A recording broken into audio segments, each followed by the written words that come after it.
what's going on, everybody? It's your boy Kryptonian saying here, bringing you guys another review for One Piece chapter 1038. And this chapter right here, man, first and foremost, there's a lot going on in this one, but the big thing that we got here is that Big Mom, she's really gotten herself into it right now because this man Law, this man Kid, they are not allowing her to go up to the rooftop. Because for a moment, I thought, well, wait a second, she might actually be in a situation where she won. And I'm like, man, Luffy is barely hanging in there with Kaidou. He can't take down both of them. Like, this is one of those times where even if he goes Gear 4, he can't beat both of them. So I'm thinking, okay, what's going to happen? Is this going to be like a 2 versus 1? Well, Oda said, well, I'm going to keep them separated. However, that's not the only crazy thing right here.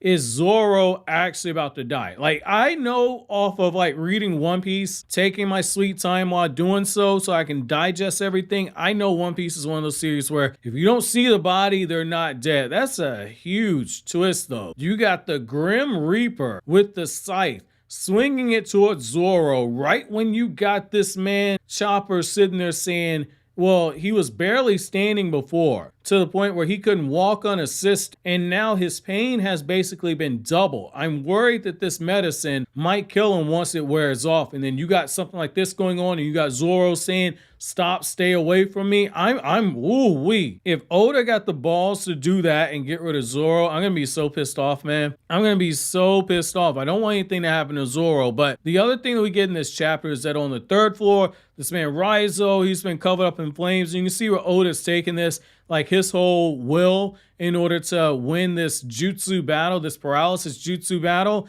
It's still there standing extremely strong. And just as Oden was able to endure those flames, Izou is enduring the flames as well, unless there's some type of ninja trickery going on, which I don't think that it is. But I think what's going to end up happening is that Izou is going to be the one that is able to endure and brave those flames. The person he's fighting is not going to be able to. They're going to drop their jutsu paralysis, and then that's when Izou's probably going to have like a comedic moment. I can kind of see where Oda's setting that part up. Now, the next thing that we see is that you got Jinbe, and he's holding up the part of the roof that has fallen in, and it's on flames, and he's trying to keep these men from being burned to death. And, you know, Jinbe's just being another best boy right there. He's like, hey, it's one thing to die valiantly while you're fighting in battle. It's another thing entirely to be killed off in the manner where you're being swapped and digested by all these flames. Get out of here while you still can. That's very admirable of Jinbe. Now, the next thing we see is that you have Chopper, and as I said earlier, he is worrying about the condition of Zoro. It then shifts over where you got Zoro, and he's looking up at the Grim Reaper, and he can't move his body. You can tell that he's straining, and I don't know if this is a side effect of the drugs, or this might be something to do with the actual swords he was using, because he did say that he could feel the sword pulling at his life force. I really hope that we don't see this man end up going out like this. Now, the next thing that we get is underneath the dome, you got Franky trying to make his way towards Zoro. You can tell that he's getting close to Zoro just because of what you see on the map. Franky's saying, where is this guy? You got Izou, and you got that huge confrontation where Izou is confronting the members of the Cypher Pool, and they basically tell him like, yeah, like, hey, we're CP0. Normally, I wouldn't let somebody from the Whitebeard Pirates, I wouldn't let you roam around free. However, I'm not really here for you. I'm more so worried about the Straw Hats. That's who we're here to try and dust up. We ain't worried about you.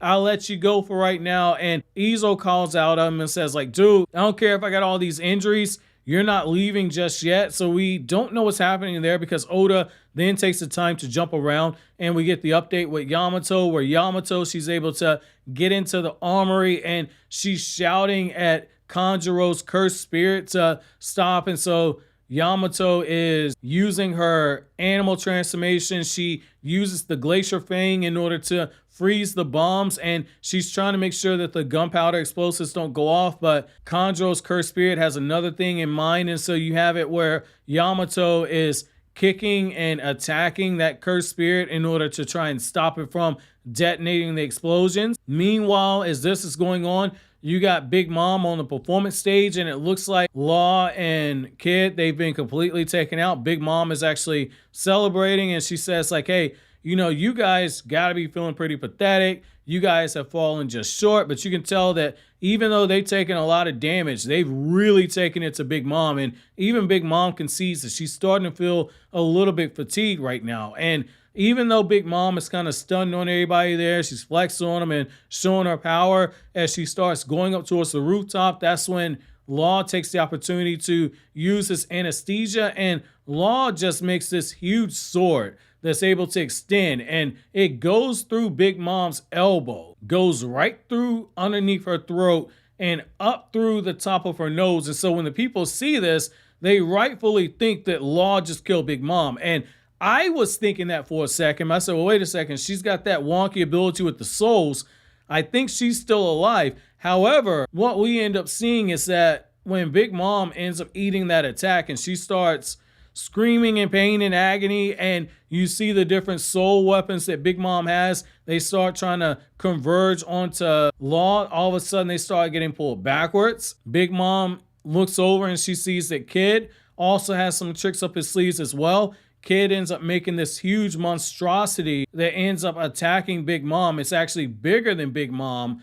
And you have this moment where Kid and Law are saying, we'll die before we allow you to go up on that rooftop. So that's one of those things where they're looking at it and they realize what Big Mom said is actually true. Big Mom said, I didn't see Kaidou. I didn't hear Kaidou give a victory roar, which means he's still fighting Straw Hat. And you can tell right there, like Law and Kid, they're looking at like, dude, if Luffy's still hanging in there and he's fighting a one-on-one fight, we're fighting this woman 2 versus 1. We got to bring her down. It's just a pride thing at this point. And I like that sense of desperation that they have when it comes to actually confronting Big Mom. I'm a little disappointed that Oda didn't go any further with the devil fruit. But again, I don't think it's Zou, but it's one of those things where that's just brilliant storytelling where you get left with that cliffhanger, you dive back into some more of the action, then you can tell Oda's going to circle back to what we got in the last chapter after this. So my chapter question to you guys is, what does it say now that Luffy is fighting Kaidou 1 versus 1 on his own, whereas you got Law and you got Kid fighting against Big Mom 2 versus 1?